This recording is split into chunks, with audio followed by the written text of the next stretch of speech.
We're now ready to look at the second part of our terms and definitions, and we're just going to continue talking about different things that are going to come up at different parts as we go through all of the content of FMAA. We start with some accounting principles, and we start with the difference between cash accounting and accruals accounting.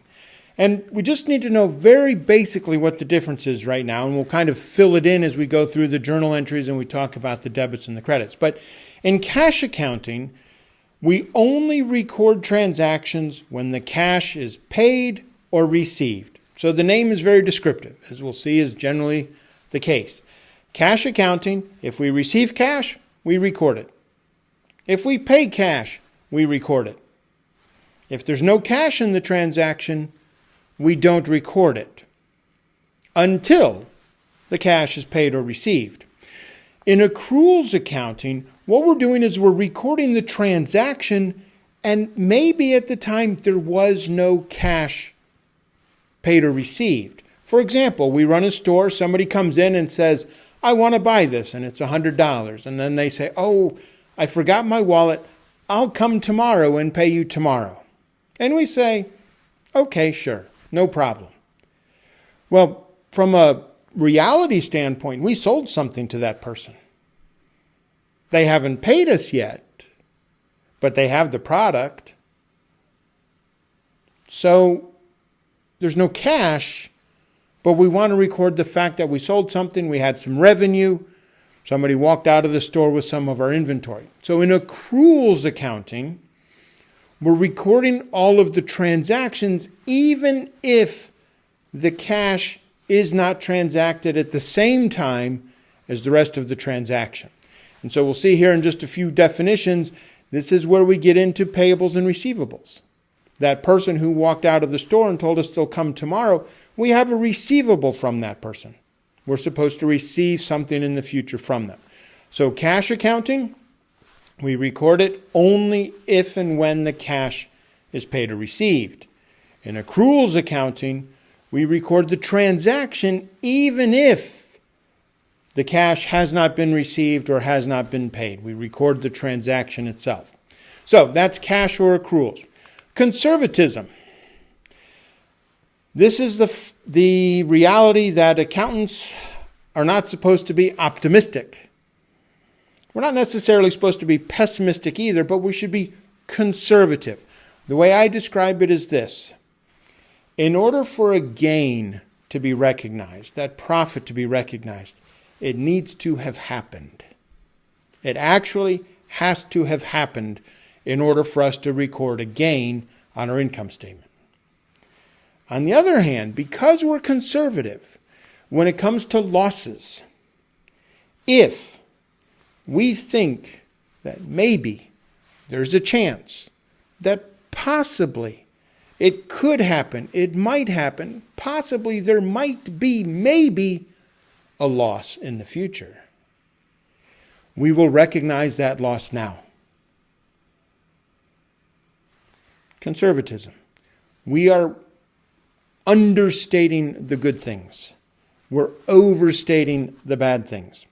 If somebody's going to be surprised because reality turned out to be a little bit different than they expected it to be, we want them to be pleasantly surprised. We want it to be a happy surprise because that loss didn't actually happen. We recorded the loss last year because we thought it was going to happen this year, but it didn't. That's a good surprise. People are happy when they find out that the loss didn't actually happen. On the other hand, if we were to recognize gains that we thought maybe would happen and then they didn't, nobody's happy with that surprise. So when we're conservative, gains have to have actually happened before we recognize them. But losses, well, as soon as we think it might happen, we will recognize that loss. We're being conservative. We want people to be pleasantly surprised if there is a surprise. Okay, that's our concept of conservatism, our principle of conservatism. Now, the next one is consistency. We haven't gotten into this yet, but there are areas where a company can choose how it wants to account for something. For example, inventory. We can choose FIFO, we can choose LIFO, we can choose weighted average. There's different methods that are acceptable, to account for inventory. What consistency means is that if we used FIFO last year, we should use FIFO this year and next year. Our accounting policies should be consistent from one year to the next. The name, consistency, is consistent. The reason this is important is it allows us to compare one year to the next. If last year we used FIFO and this year we used LIFO, maybe the change in income is not because we sold more or fewer items, but because we chose to account for them differently. So for consistency, it means that we want to use the same policies from year to year so that our financial statements, the financial information, is comparable from year to year. We need to be consistent with the policies and the way we apply those policies. Our next principle has to do with expense recognition and when it is that we recognize expenses on our income statement. The term that we're going to look at here and we're going to see again and again is matching, the matching principle. What we want to match are revenues and expenses.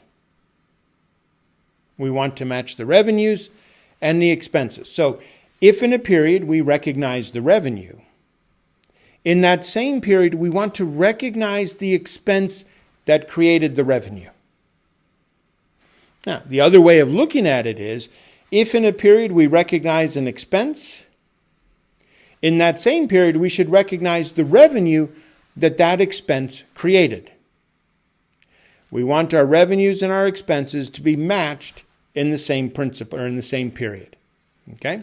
So, we talked a bit ago about cash and accruals, and we said that accruals accounting is we record the transaction, even if the cash hasn't actually been transacted yet.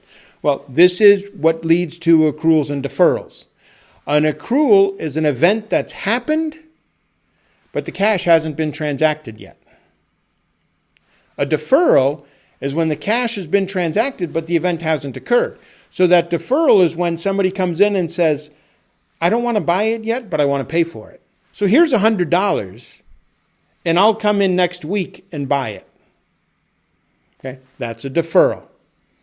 Okay, now we're going to talk about these as we go through the debits and credits. So you don't need to worry about the details of this right now, but you just need to recognize that these accruals and deferrals is what gives us accruals accounting. Okay. And our last one on this slide, depreciation or amortization. Depreciation is what we do with fixed assets. We buy the fixed asset for $1,000, and then we're going to depreciate that asset over time. Again, we'll talk about this in more detail later. But what we're doing with depreciation is we're recognizing the expense of that asset over a period of time. That machinery, that equipment, that vehicle, whatever it is. We purchase it, and then we're going to expense it over a period of time. Depreciation is for fixed assets. Amortization is for intangible assets, a copyright or a patent. But what depreciation is matching. We bought this piece of equipment. It's going to provide benefit to us for 10 years. It's going to produce our product for 10 years. So for 10 years, that piece of equipment will be generating revenue for us as a company. So what we need to do is we need to match the expense, what we paid for it, with the revenue. So if it's going to generate revenue for 10 years, we need to take that amount that we paid for it and recognize an expense in those 10 years. So depreciation and amortization is just a matching exercise of matching the revenues and the expenses for those fixed assets and those intangible assets that we have as a company. Okay, we'll come back and we'll talk about depreciation again in more detail later. Our next term is a business transaction. Okay, I've said that term where we're transacting cash, we're buying something, we're selling something. Well, a business transaction needs to be recorded if it's a transaction that takes place on behalf of the business, it takes place with another party, it's able to be expressed in monetary terms, okay, some dollar amount or a currency amount, and it affects the financial statements of our company. So when somebody comes in and buys our product, well, that's a business transaction with another party. We know a dollar amount or a currency amount, and that's part of our financial statements. That's going to reduce the inventory on our balance sheet. It's going to increase the revenues on our income statement. But a business transaction is just that event in the company that we're going to be recording. And so record keeping is the process of recording those business transactions. How are we going to record it? And that's the debits and credits that we'll get to soon enough. And we'll get there how it is that we record that. But those debits and credits is the record keeping process for all of those business transactions that take place during the year. We're going to put all of those together, combine them, record them, and that's what we're going to use to generate our financial statements and the other accounting information that we're using in the company. Now, we also have the question of an accounting period. The accounting period can really be any period of time that we are keeping records for or reporting the results from. When we talk about net income for a company, or you hear on the news or in a podcast, they say net income was $1 million. Well, generally, that net income is for a year, a fiscal year. It doesn't have to be. We can keep accounting records for a month, for a quarter, for a week, whatever that time period is that we are keeping the records for. That's our accounting period. Generally, we think of it as a year, but it doesn't have to be a year. Again, we've already talked about the financial statements, and we'll talk about them again. But the financial statements are that reporting of the summary of all of those transactions that happened during the period. Okay. Financial statements for a company, generally a year. But we can have quarterly financial statements. We could have a monthly financial statement. So we have these transactions that we kept the records of for a certain period of time, and that generates the financial statements. We need to have rules for how we record those transactions. How do we value those transactions? Now, most transactions that companies undertake are very simple to record, and the rules are not complicated at all. But if the company has a pension plan they provide their employees, if the company gets involved in derivatives and has hedging transactions, the rules become much, much more complicated. When we talk about GAAP, there's different GAAPs around the world. The most common ones to be used are IFRS, International Accounting, and US GAAP. Other countries have their own GAAP, their own rules for recording those transactions that the business undertook during the period. Now, we also need to take just a moment here, and we'll come back and talk about it later, about cash flow. That cash in and out that we're recording, that's important. We're going to see a statement of cash flows. We're going to have an entire financial statement devoted simply to recording how it is we received cash and what it is that we paid cash for. So cash flow is important. But we also need to understand that cash flow and income are different. It's possible for a company to have positive cash flows. They're receiving cash during the period, but have a loss and not a profit. It's also possible for a company to have a profit, but actually have more cash go out during the period than cash comes in. So cash flow and income are different. They're normally close to each other, but they don't have to be. Okay, and so we'll come back and we'll talk about the statement of cash flows in more detail. We'll talk about income in more detail, but just kind of setting this up right here at the beginning. Now, we also have some terminology connected to all of that record keeping. Ledger accounts are how the different entries are classified. We'll see this more when we talk about the debits and the credits. It's just kind of the way we organize all of that. Some of the accounts that we have are what are called permanent accounts, which means that at the end of the accounting period, the account is not closed. The balance continues. Okay, and so the opening balance of year 2 is the same as the closing balance of year 1. Assets are permanent accounts, liabilities are permanent accounts, and equity accounts are permanent accounts. They're not closed at the end of the period. The assets that we have at the end of the year are the same assets that we have at the beginning of the year. So those balance sheet accounts are permanent accounts. Temporary accounts, by comparison, are closed out at the end of the period. They're zeroed out. They started zero every period. So our revenues, our gains, our expenses, our losses started zero every year. Now, those temporary accounts, those income statement accounts of revenues, gains, and expenses are closed each year to retained earnings. Again, we'll go through this process later, just kind of laying the foundation here. Retained earnings are the undistributed profits of the company. The profits of the company belong to the owners, and so the company can choose to distribute the profits of the company in the form of dividends, or the company keeps the profits in the company in the form of retained earnings. Okay? Now, that decision to pay or not pay dividends is not one that we're interested in. That's a completely different type of discussion that the company has to have to determine if they're going to pay dividends or not. But the retained earnings are those undistributed profits that the company's accumulated. Okay, retained, they've accumulated it. They've kept it in the company. So the last thing that we're going to look at before we as we wrap up our definitions we're going to look at the elements of the financial statements. We're going to look at these in more detail later as well, so I'm going to go through them very briefly here. But we're just laying out what these terms are, and I think these are terms that you're probably familiar with. We start with assets. This is on the balance sheet. Assets are what the company owns. Now, a very simplistic way of looking at assets would be good things. Okay? Our cash, inventory, fixed assets, things that the company owns that are going to provide future benefit. Okay? Those are the assets.